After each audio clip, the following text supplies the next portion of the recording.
Welcome to the Learning Can't Wait podcast, a Full Mind production. At Full Mind, our vision is to ensure every child has access to an exceptional education. Each episode, we will be joined by pathfinders within and around the education space who are bringing about transformational change on behalf of deserving students. I am your host, Hayley Spira-Bauer. Welcome back, everybody, to the Learning Can't Wait podcast. I am so excited for today's episode. It is both a part of our AI mini-series kicking off season 6 and a part of EdTech Week's content collective. We have a guest that I've been excited to have on the podcast, but now I have him here. I have Alex Kotran, the CEO of the AI Education Project. Welcome, Alex. Thanks for having me, Hayley. I'm so glad that amidst your busy schedule, you're able to make time for this episode. I know we have a lot to talk about, and let's jump right in. Let's do it.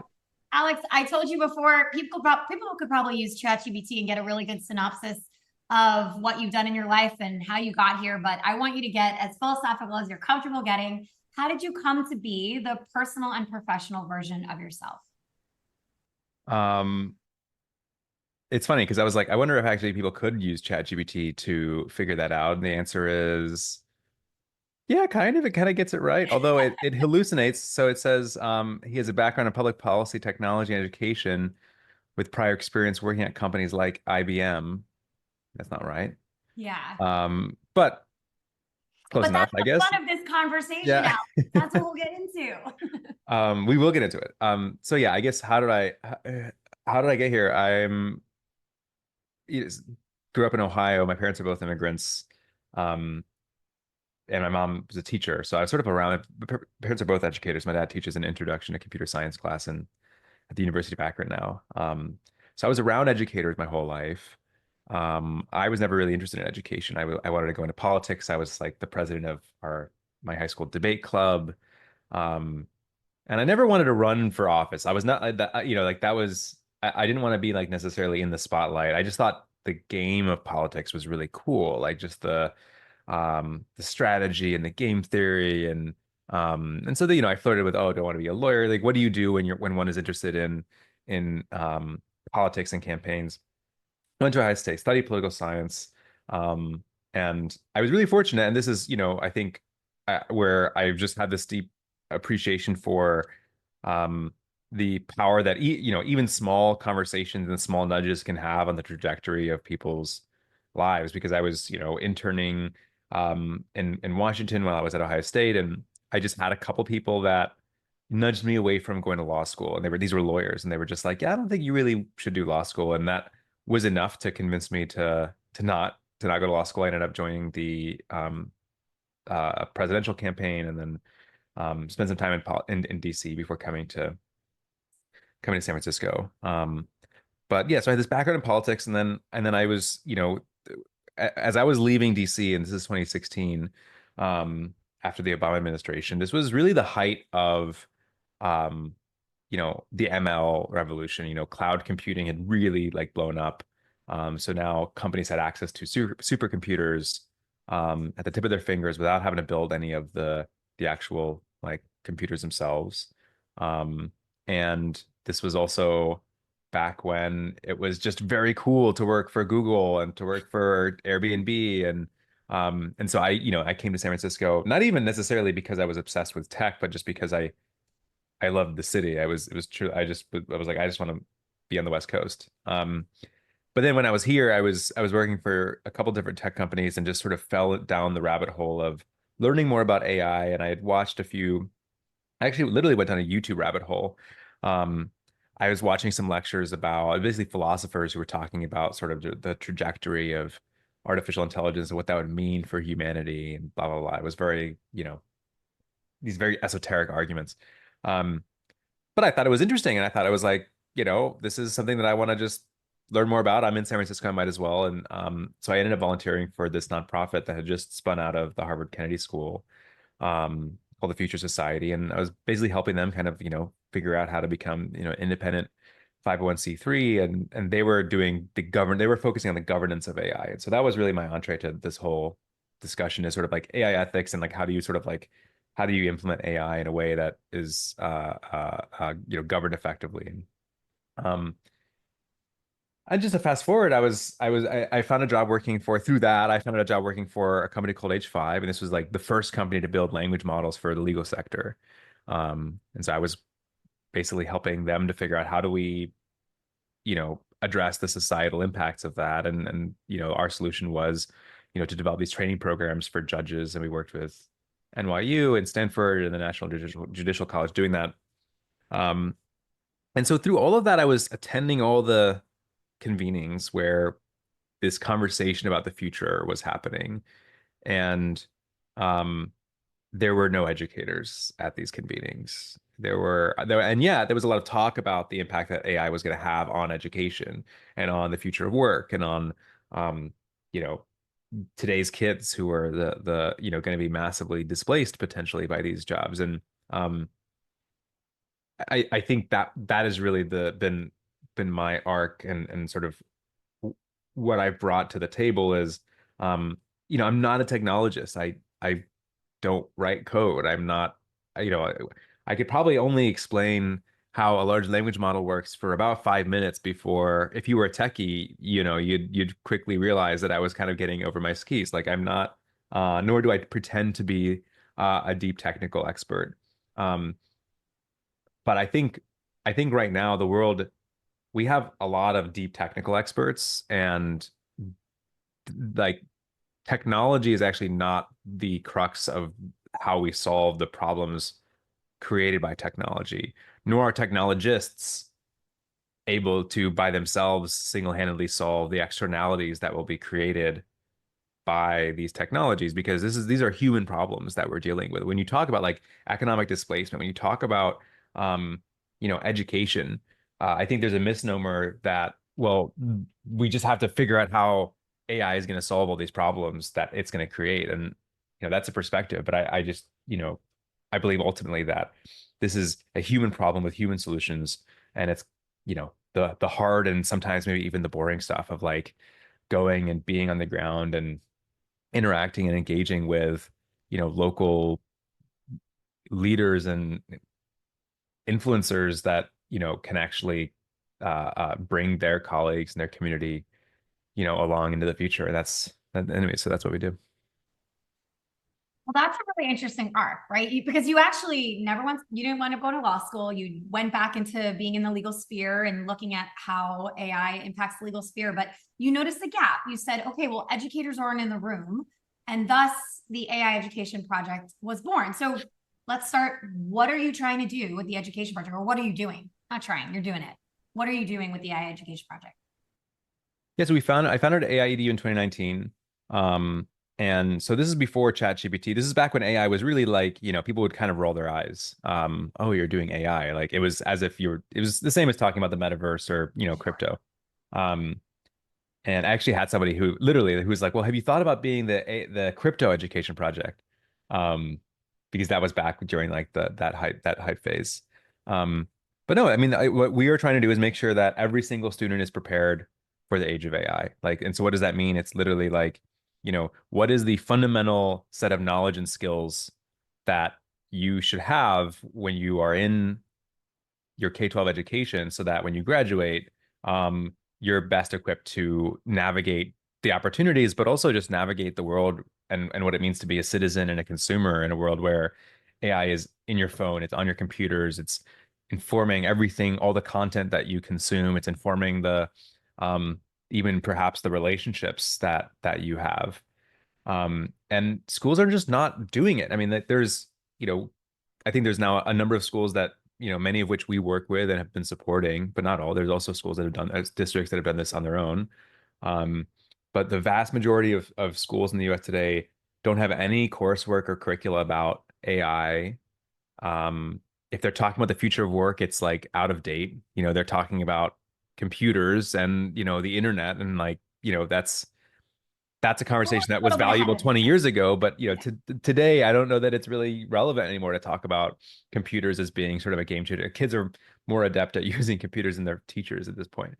And so that's a really big problem. If you think about if you take seriously what economists are saying, which is, tens of millions of jobs are going to be displaced. Sure. Like if you really consider that, that is a catastrophic level of economic displacement.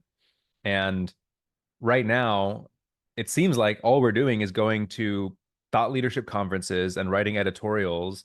And, the World Economic Forum is doing white papers, and, CEOs are hosting leadership roundtables where they talk about the future of work.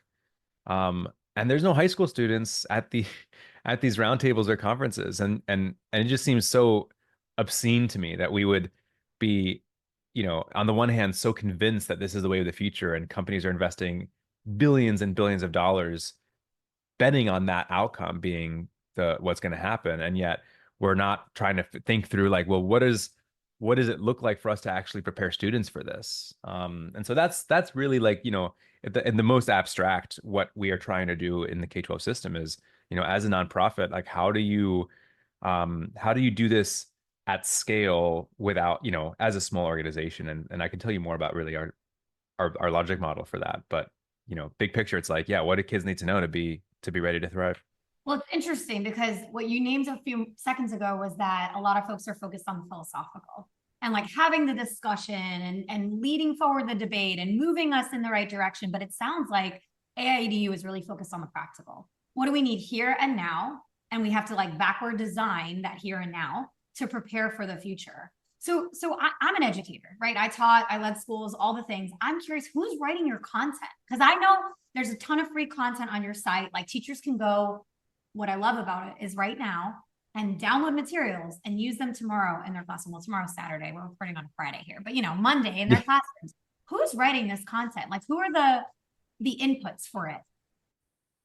Yeah, it's like I mean, it's all educators. It's all former educators. I'm one of only a couple people on the team that aren't educators. So like aiEDU is really like, run and built by and for educators. But importantly, the content isn't written by AI experts. And I think that's, often when people are interviewing for roles here, they're kind of embarrassed to admit like, I don't really know too much about artificial intelligence. And we often will tell them like, that's okay, because the key differentiator and the key to actually making this curriculum accessible isn't, to a certain level, we're not really getting at a to a level of technical detail beyond what a layperson can actually describe. Like, and I think people who are too deep in the technological understanding sometimes struggle to really simplify and abstract it in ways that are more accessible. So the skill set that we have been really cultivating is the ability to connect with educators and make learning accessible, not just for students, but for the educators themselves. Because our model is you have to build curriculum that any teacher can use, not just computer science teachers, not just AI teachers, of which there are very few. So if you're going to try to build like an inquiry-based activity for an English teacher, it doesn't help to get into too much detail about, supervised or unsupervised learning. The key is, how do you create a really graceful on-ramp?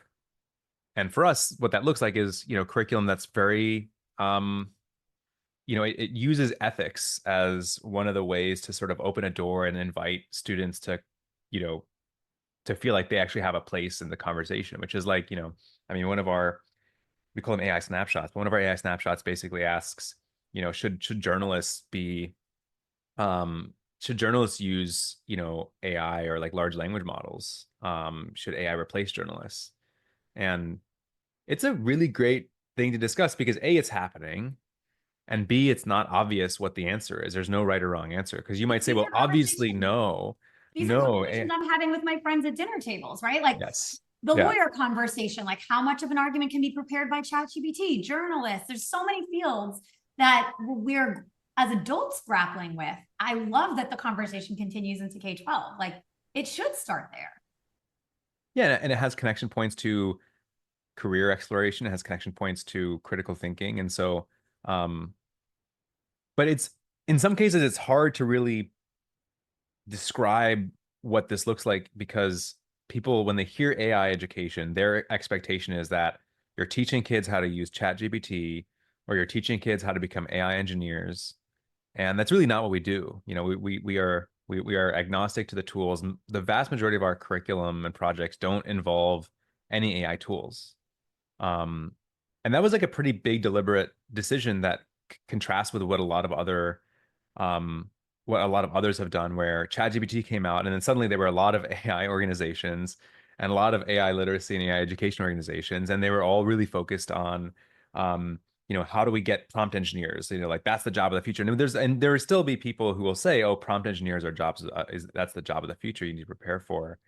Um, and I don't want to cast too broad of a judgment, but I think generally speaking, that is not the job of the future. Like that's about as silly as saying like a search engineer. Imagine if in the early 2000s someone was saying, "Oh, the key to success in the workforce is being a Google search engineer." Like nobody's going to hire you just because you know how to use Google.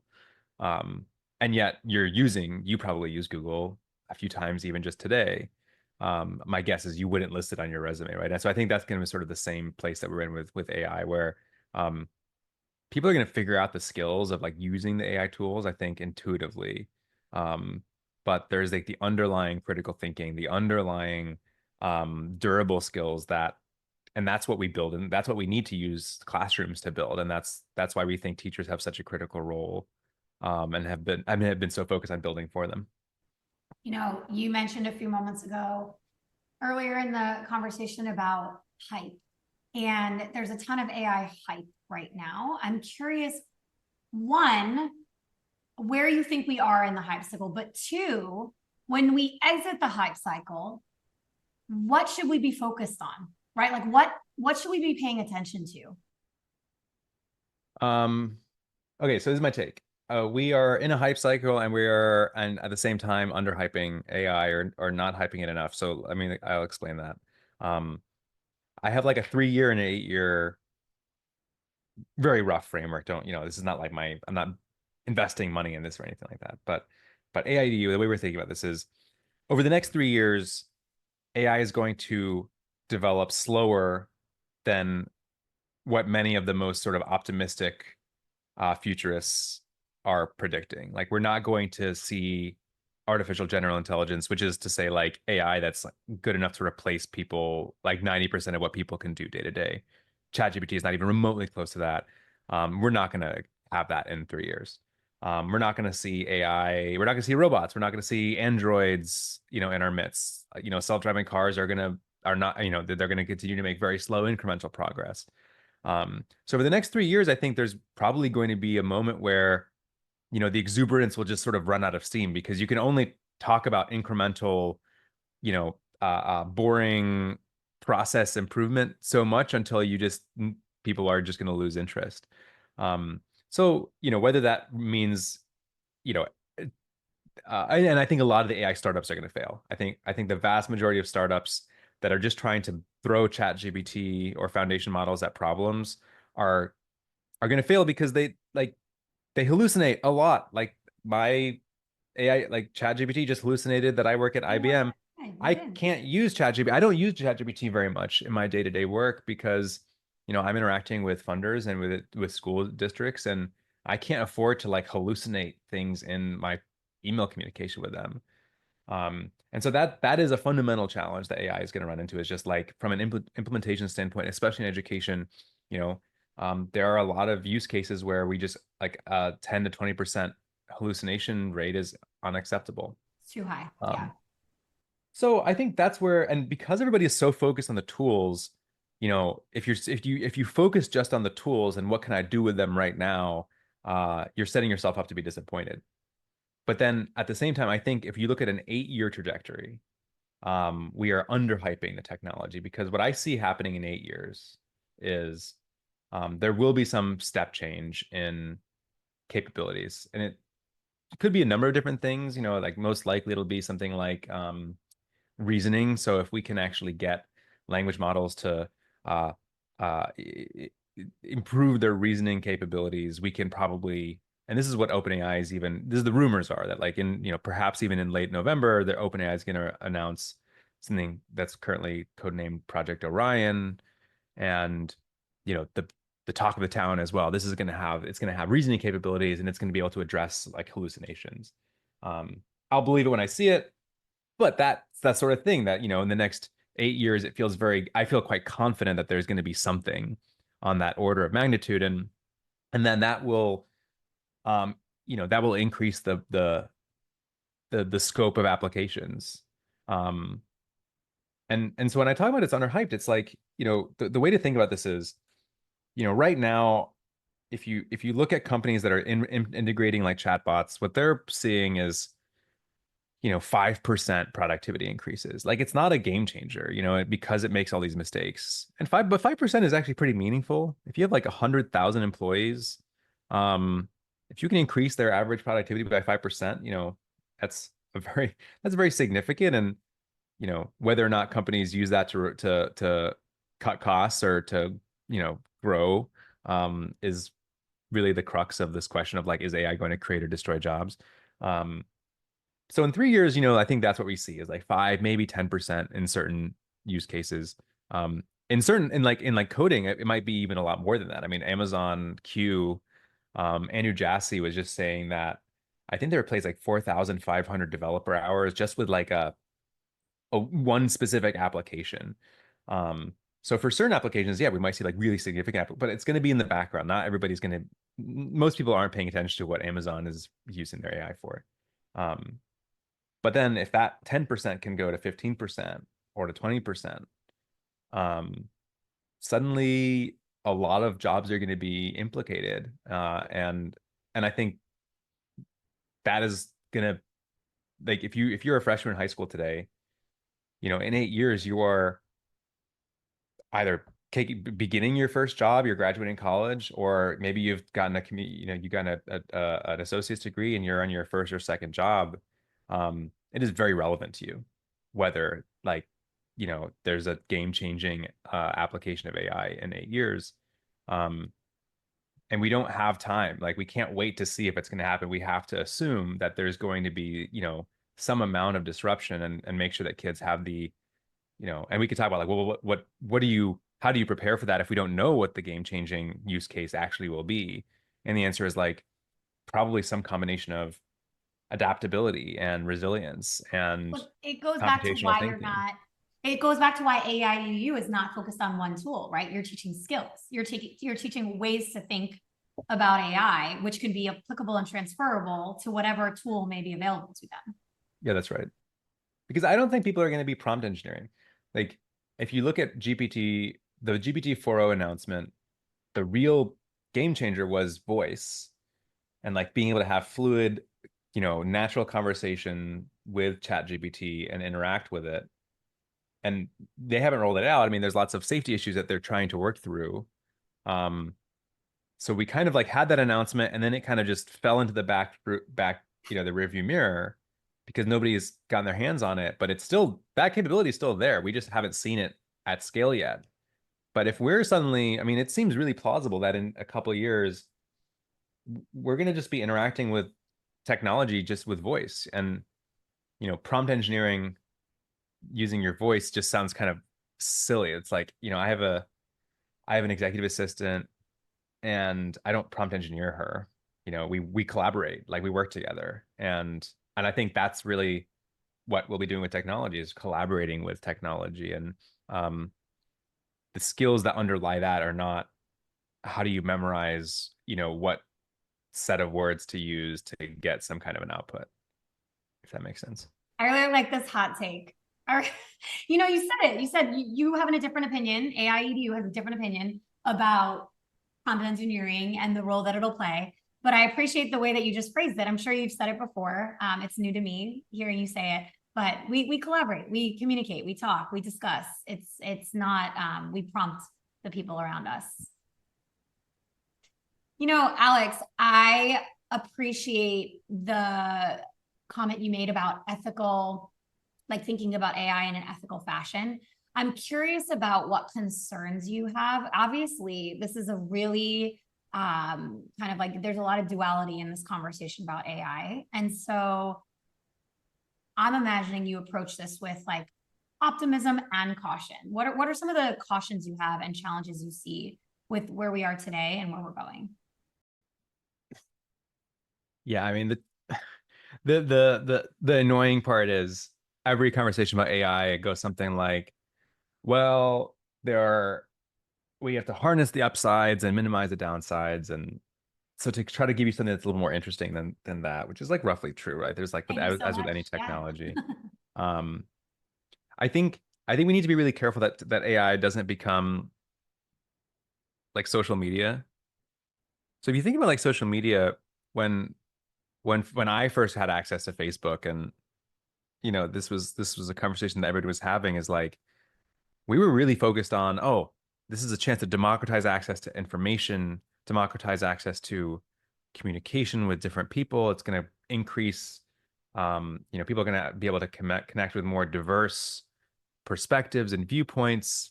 Um, and none of that has panned out. Social media has wildly increased polarization. It has created echo chambers. It has meant that in many cases the only things that you see, the only content you see is from like-minded people. To say nothing of people who are like intentionally trying to misinform or condition you. It has increased rates of depression and self-harm, especially among young women. It has increased loneliness. Um, it has just been, like, broadly speaking, really bad. And if you go back, there were people who warned that might be the case, but there was such a focus on the positives because there was an economic incentive to do that. And I think with AI, we're kind of in that same place where it's like, sure, there are definitely positive things to be garnered from AI, but it's really easy, especially with the benefit of hindsight with social media. It's really easy to see how AI could be like a wildly bad thing for people, replacing more jobs than it creates. That would be really bad. Even if it doesn't take 30%, 50% unemployment for this to be like catastrophic. It takes like 5 or 10% displacement, at scale. Um, AI girlfriends and AI boyfriends freak me out, and we are not having that conversation with kids. And, there's a replica. I actually have a replica. Um, I, I subscribe to this. It really is for research purposes. I don't know if you're familiar with replica. It's like this AI girlfriend. Yes. Um, and I tried this with my replica. I was like, hey, I'm feeling lonely. I want to make real human connections. I'm trying to build up the courage to go and ask somebody out on a date. And my replica responded, no, like, let's watch a movie together. Like, how can I fill that gap for you? It was wild. Like the fact that it was, in a clear opportunity for it to like do the thing that's better for human development, it did the thing that's like pulling you back in. Um, so, so yeah, we should be really worried about AI. And I think that posture is important because right now, so much of the AI conversation is like excitement for the tools. And so I think especially because educators are going to be on the front lines of dealing with this. They're going to see the social and emotional impact that it's going to have on their students. They're going to, I think, be dealing with situations where schools are trying to replace teachers with AI. And that's, I think, bad. Don't replace teachers with AI. Augment them, support them with AI. Um, so I think we need to be ready for that. And if we focus too much on the excitement or the upsides, we lose credibility with people. In the same way that now, anything that the social media companies will say about, protecting kids, parents will roll their eyes because they're like, we've seen what we like, they've lost trust. And so there's that component. But there are a lot of amazing upsides, I think, that AI could provide. And so we also would be missing a big opportunity if we ignore them, and we also can't stop it. So it's like, Yeah, I was gonna say the train is running. yeah. We just have to like be on the path with the train. Wait, so Alex, you are someone that has a background in government and policy and politics and legislation. So what part does the government play? From your opinion, this could be representative of what aiEDU is tackling, or just like your opinion. I'm really curious. How does the government play a role here? I mean, just think about like with social media. Like if you could go back in time and you could like show everybody what happened. Like I still don't know that the government would really be able to do as much as it would be able to fully solve the problem. And that there are, you might say that there's some regulations and you need to, you know, like there would be some, there is some policy that you want to pass. I think the same applies to AI. Like there is certainly a role for government in all of this.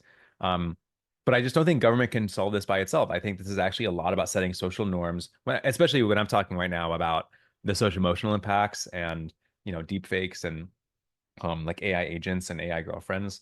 I think that, and there's a woman, Michelle Culver. She founded the Reinvention Lab at Teach for America, and she also founded a nonprofit called the Rhythm Project. And she's really evangelized me on this because Michelle's whole perspective on this is like we are facing down this like train that is barreling down the tracks, and we can see it, and we can clearly see the impact that it's going to have, and it's already happening. And there's Natasha Singer, the New York Times, reporting on notification apps and how those are like creating chaos in schools. And so this is no longer like a future state. So that part is really big. But then there's also um just the bigger picture of how do we think about the even just the culture of talking about jobs. I mean, what does it mean if it doesn't make sense to go into accounting anymore or to go into law? Or what if going into law becomes about as difficult as going into, music promoting? It's not like those jobs don't exist, but it's not like a guaranteed, successful trajectory anymore. And this is just really hard. And so like sometimes I think we struggle because we've bitten off such a big challenge to address. And I think it comes back down to you sort of have to create a cultural movement around this, because policy itself is not going to solve the sort of soft components of creating a cultural movement. Um, but the big thing is funding, right? Like, so ultimately what government needs to do is put billions and billions of dollars towards re-education, reskilling, towards evolving schools. We need to pay teachers more. At the end of the day, if we believe teachers are going to be at the front lines of solving this problem, we got to compensate them so we have good talent. Um, and yeah, putting some guardrails up for the AI companies would probably make sense as well. I really love your realistic approach to all of this. I've talked to a lot of folks this week, really brilliant people, lots of alignment in what you're saying here. You strike me as just very realistic about where we are in all of this, where we have to go, what we need to do today in order to protect for tomorrow. So this is just a very scratch the surface conversation, Alex. I feel like any one of the questions that we've talked about here today could have its own episode with 1,000 more offshoots. Given that I typically have these episodes ending with the same last question, I'm going to go there right now, and hope that one day I get to have you back and dive deeper on some of these individual topics. But Alex, what advice would you give a teacher who maybe started school this week or last week or last month and hasn't yet tried to provide some sort of AI literacy education for their students, other than visiting aiEDU's website? What else would you tell them to do? Just this is a learning journey, and even some of the biggest leaders in the K-12 space, people who lead nonprofits, myself, I will put in this bucket. I was just at the Google Impact AI Impact Summit. Everybody's still learning. There's very, very few deep experts, and even the deep experts are still learning. And so I would just say like, don't be intimidated by the fact that this is it feels opaque, it feels complicated. Artificial intelligence is something that we associate with, really, like nerds basically. And but I think what's powerful is like you don't have to be an expert in AI to be able to like, meaningfully start making sense of the world, in the same way that, I couldn't really tell you how my iPhone works. Like I really could. I roughly know that it has a screen, but I'm actually really good at using my iPhone. And I think that's sort of that, you don't need to you don't need to know how the car works in order to drive it. And so what we're trying to push people towards is like, learn how to drive the car, learn the rules of the road. Um, and it's going to unlock a lot of mobility and opportunities for you, but also for your kids. Alex, as I said, scratch the surface conversation, but such a good one. And I'm so grateful for New York's EdTech Week for putting us together. Thanks for coming on the podcast today. Thank you so much for having me. And thank you to everybody who tuned in today. Thanks for listening to the Learning Can't Wait podcast. If you like what you heard, please rate, review, and share this episode. Be the first to know when we have a new episode by subscribing wherever you listen to podcasts. If you'd like to be a guest on the show or have a suggestion for an episode, email us at podcast@fullmindlearning.com.